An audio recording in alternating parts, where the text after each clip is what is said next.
There's that video of my homemade compressor.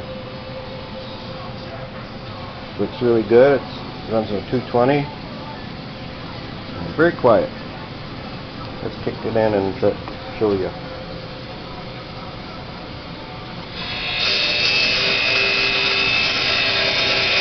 See, the gauge is building. It's about 80 psi now. It'll kick out at 100.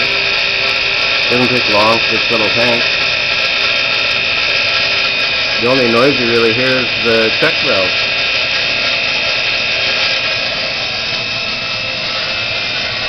Air filter off at another compressor I found.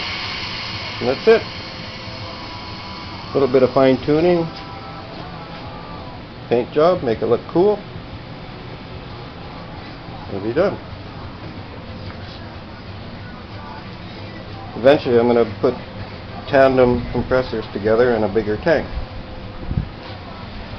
There's another compressor right there. Works really good. AC works, but it's old. And that's it.